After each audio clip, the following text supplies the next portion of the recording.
today's video, guys, I will show you how to change out the batteries in pellenc batteries, and particularly for a 1100 model, because all the models are different, but I got my hands on this one. So I got the job to change the cells out. So I will show you how to do it so you can save some money. And I will walk you through it step by step so you don't mess anything up. And also, this battery is perfect for DIY lovers like me, and probably you, because this battery doesn't actually use spot welding to hold the battery cells together. It actually uses clamps, which you will see after I open the battery, which is awesome for DIY projects. But the worst thing about using this battery for your DIY project is that it's the 12S configuration, which is not suitable for many applications. And I just want to make it really clear that you are doing this at your own risk, and it's very easy to mess something up and make the battery caught fire if you are not experienced with working with batteries. First, you have to remove all the screws around here, what you call it. And not all of these. These are actually the ones that hold the battery in place. We're not going to remove them at all. So I've already removed the screws. So just flip the battery over. You can lift the case up. And what you will see is the whole battery and the BMS. But you just need to keep in mind that all these cell tabs are live. And it's most dangerous on the ends of the battery, because this is a positive and this is the negative. And if you would touch this when the battery is at the high state of charge, which means that it's at a high voltage, you can actually get shocked. So you need to be very careful with this so you don't touch it. Still, at full charge it's around 50 volts, but that's considered dangerous. So on this battery, the job I got was to just change the cells out. So it's actually working, but the owner just wanted to have the original capacity of the battery. So first we will start by removing the fuse. You can see the system turned off. Then we will unscrew the BMS. So what I like to do, I like to unscrew the positive and the negative first. But remember, everything is still live, so you need to be careful with that, to not touch 2 points of the battery with your hands. So just go one by one. And the battery will get safer when we remove this part. You can of course either do this by hand or using some tools. So we'll use this T20 to unscrew the main positive and negative. Then we're going to use this T10 to unscrew all the cell tabs that's connected to balance leads.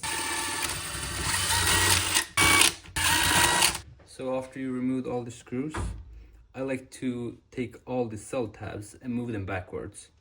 But I keep one hand behind my back so I don't get shocked, and try not to touch 2 points of the battery with the same hand.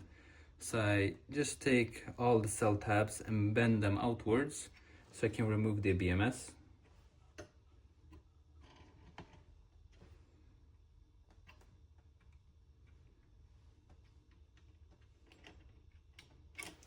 Then when we are done with that, I take all the wires and untangle them, and then I can remove the BMS.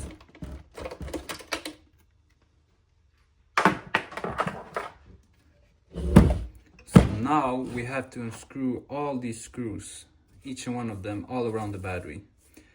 But they're actually a little bit tricky to get to. And that's because they're this really weird shape, which makes them very hard to unscrew. Because when you're unscrewing the battery, the screwdriver can sometimes slip and puncture a hole in the battery, which is not so good. And that's why you need to be really careful when you're unscrewing these screws, because somehow they were made not to be so accessible to everybody, but still you can do it. The middle ones, they're pretty easy to unscrew because they have these like pockets, but it's worse with these that are on the edges. And I will show you what I mean. So what I like to do, I like just to press very hard and just go full power onto the screws out. And it's actually very tricky to get it out because you need to apply a lot of pressure. And as you guys heard, it slipped because I didn't apply so much pressure on it.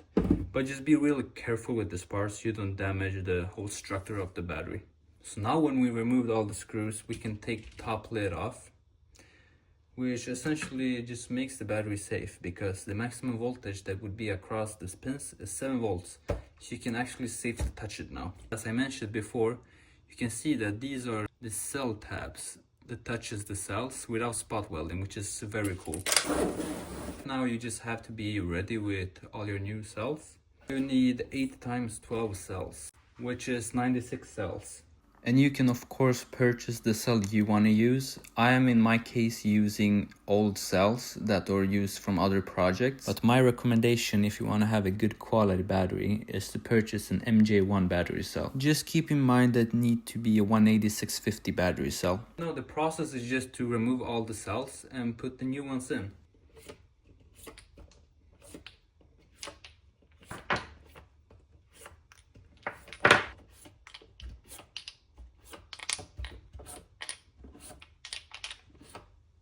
So right now I have all the last cells still left inside, and that's because I don't want to mess up all the series group when I put the new cells in, so I know which order they're in. And I'll remove them later, but for right now I like to clean off all these cell tabs if they maybe have some dust or corrosion on them. And the same thing with all the cell tabs that are inside of this casing. So this is a very important part when we're putting the battery together, and that it's this part that's to the bottom of the battery. We need to have this part of the cell sticking up. So we're going to put all the positives like this, and then we can remove the last battery. And then for the second group, we're going to flip the battery around and do the same thing, but in the opposite side. And we're just going to repeat the whole process through the whole battery. So you're going to have positive, negative, positive, negative.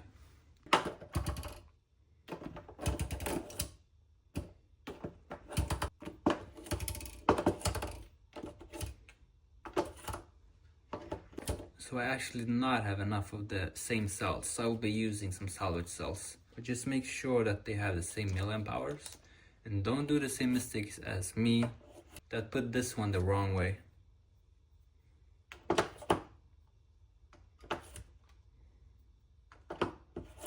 So when you're all done, your battery should look exactly like this: positive, negative, all the way to negative. So this is going to be the main positive, and it's going to be the main negative, and each cell group should have the exact same look all around. So this is the bottom of the battery, this is the top, and here is where the BMS sat. So now it's time to put the top part on, and it's really important to not mess it up and put it on the wrong way, because I've done it once. Nothing happens, but it's hard to put the BMS on later. So we have the BMS leads on the left, and the same thing on this side. We have the BMS leads over here. So basically as it sat original. Put the battery down. I really like to press it down first to see if nothing get hot, which means there's a short circuit. But nothing seems to get hot. No weird sounds. So the next part is to just align it with these two plastic things, and then just screw everything down. Basically now I have to do everything in reverse. And with these weird screws, it's actually much easier to screw them in, because that's what they're designed for.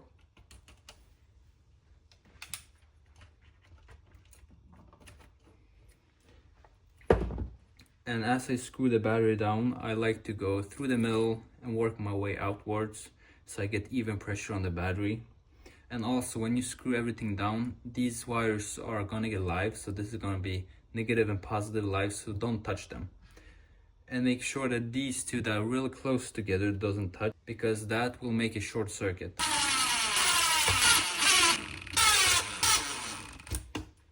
Now when everything is intact, just have to flip the battery over and put the BMS back on.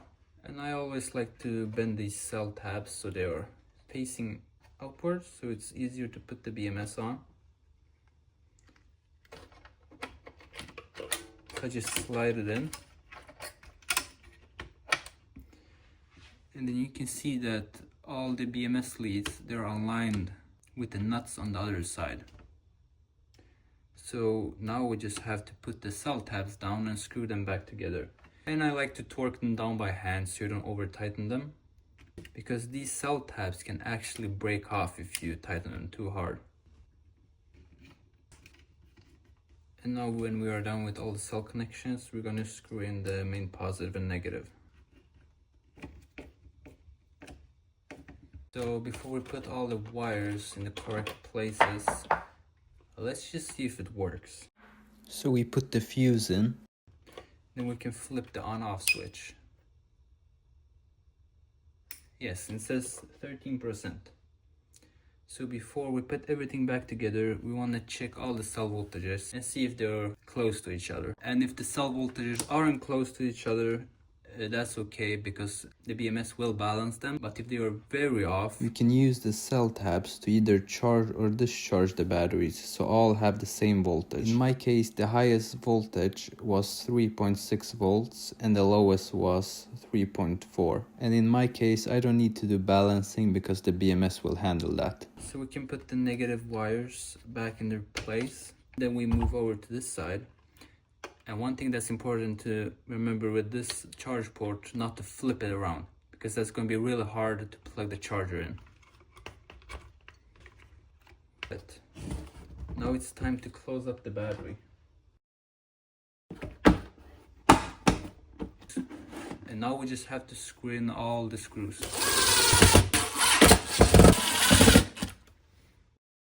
Now we're ready with the battery, and the last thing to do is to fully charge it overnight and let the cells balance, and then you're ready to go for the next 5 years. As always, thank you so much for watching, and I hope this video helped. And if you are into portable power stations, you should definitely watch this video where we put together a 3 kWh power bank.